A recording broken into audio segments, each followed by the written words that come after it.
Just when you thought that we had discovered every possible application of artificial intelligence in the supply chain, along comes a discussion about the use of AI in cartonization. Steve Cooper is Senior Vice President of Strategy with Paccurate. Steve, welcome. Oh, thanks, Bob. It's good to be here. I'm looking forward to our discussion. Help me to understand about what we're talking about on this whole issue of cartonization. What does that mean?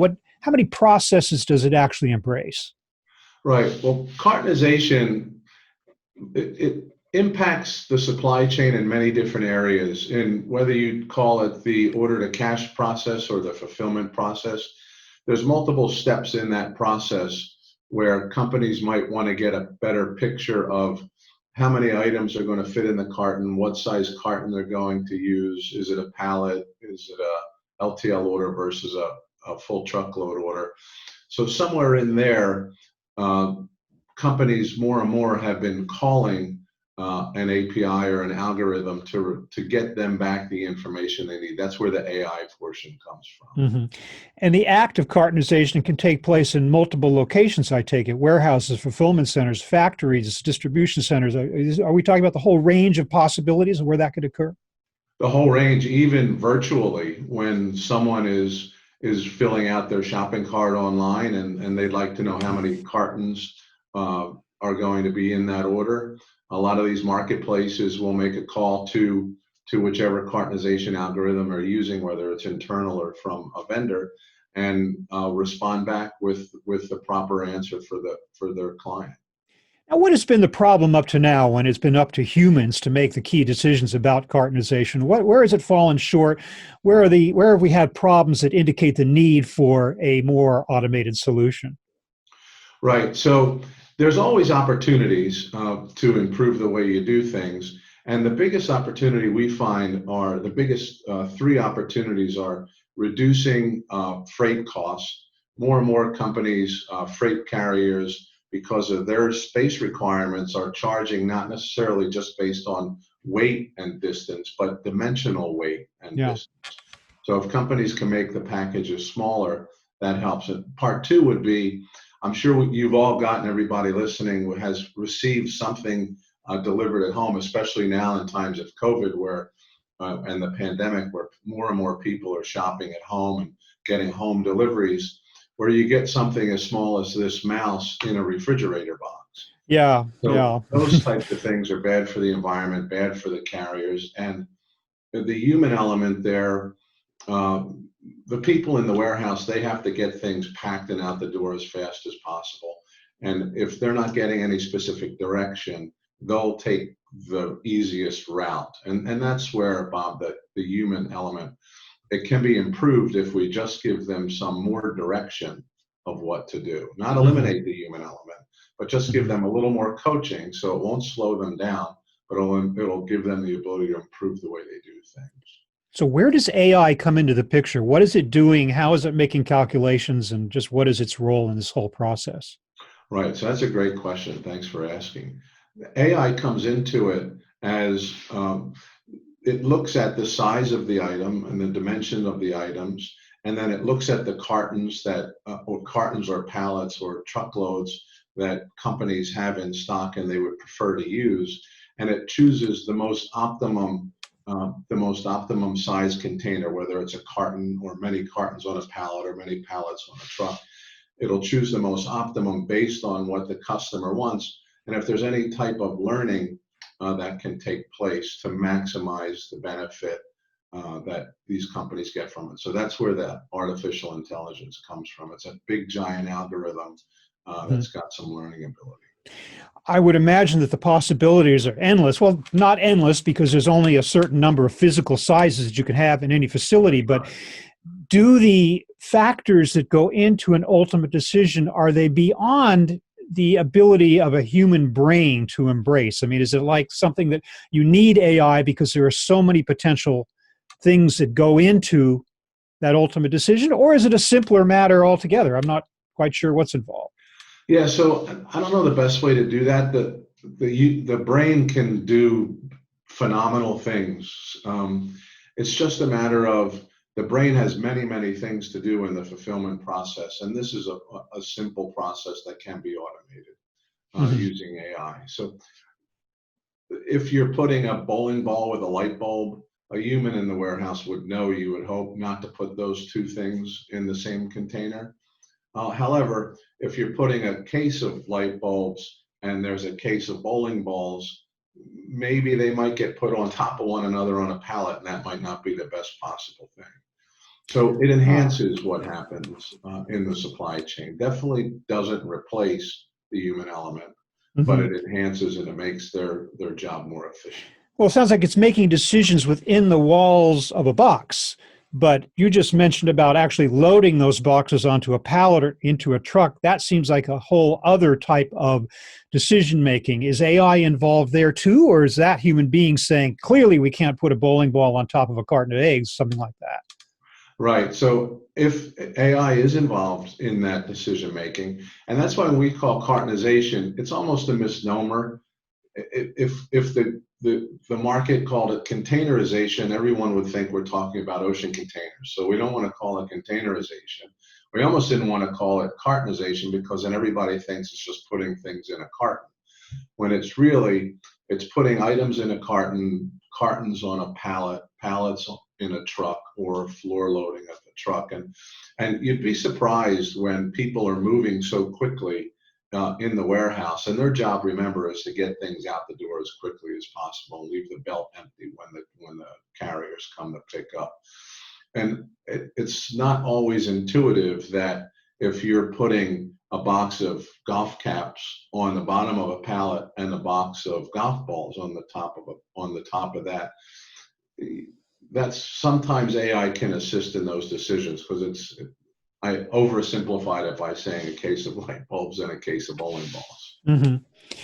Now, in order for the algorithm to work, it needs input from humans. For instance, input as to what are the options of carton size and material within a particular facility. And then the system, I take it, is basing its decisions on the options that you presented it. You are, in effect, teaching it what you have on hand to use for a potential carton. Is there the potential for the system then to turn around and teach you with experience which are the best cartons to use, and perhaps have you alter that stock based on intelligence coming from the system? Again, Bob, that's an excellent use of the cartonization AI. The system, whether it's SAP or Oracle or whatever business system or warehouse management system a company is using, that sends typically the information to the cartonization AI engine, and it makes its decisions based on what was programmed. As time goes by, it will learn and it will recommend back, saying you have 30 box sizes in stock.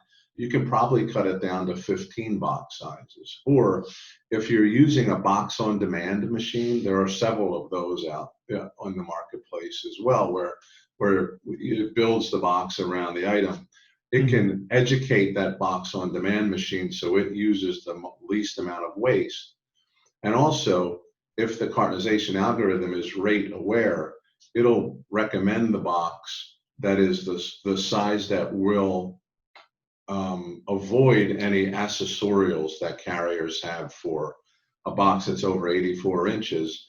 If you know you have an accessorial that starts at 84 inches and you can fit something in 80 inches, don't use a 90-inch box.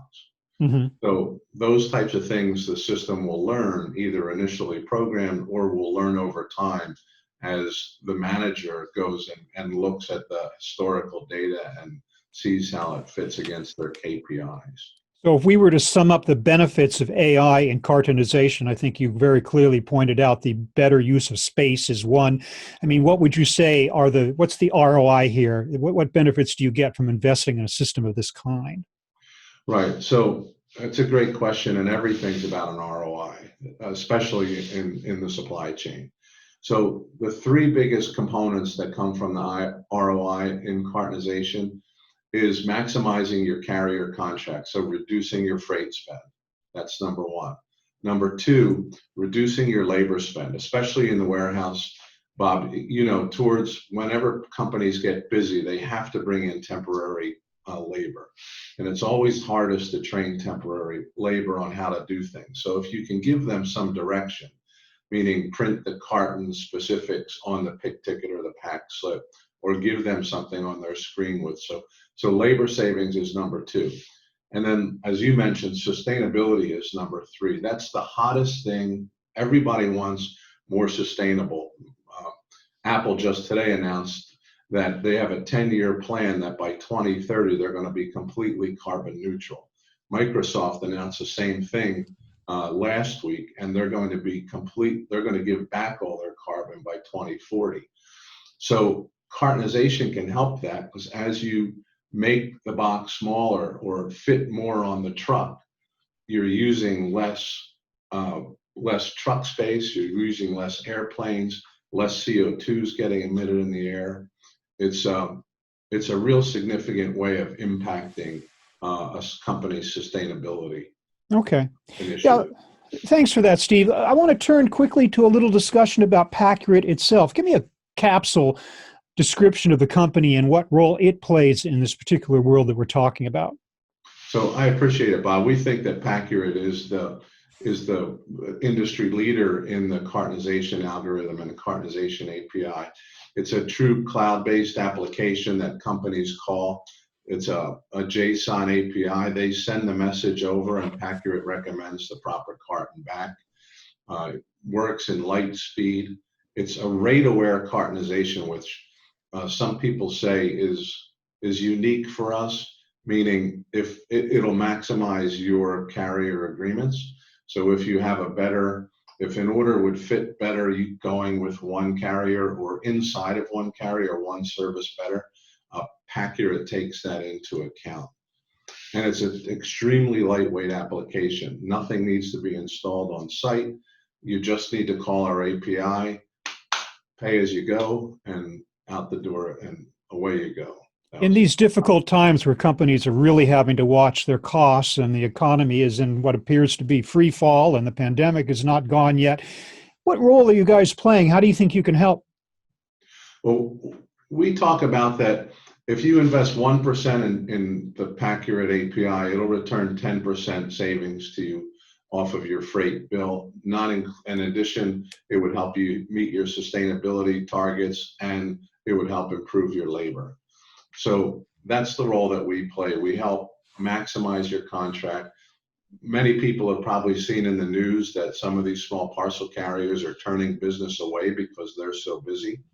So some of those small parcel carriers are coming to Paccurate saying, help us keep the business we have from these customers, but just a smaller footprint on our trucks or on our planes.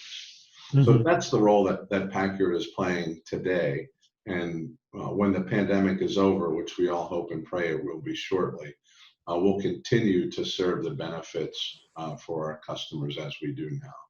Thanks for that brief description of Paccurate, Steve, and also talking to us about the larger issue of the use of artificial intelligence in cartonization. Thank you so much for being with us today. Really appreciate it. Okay, thanks, Bob. My pleasure, and thanks for having me.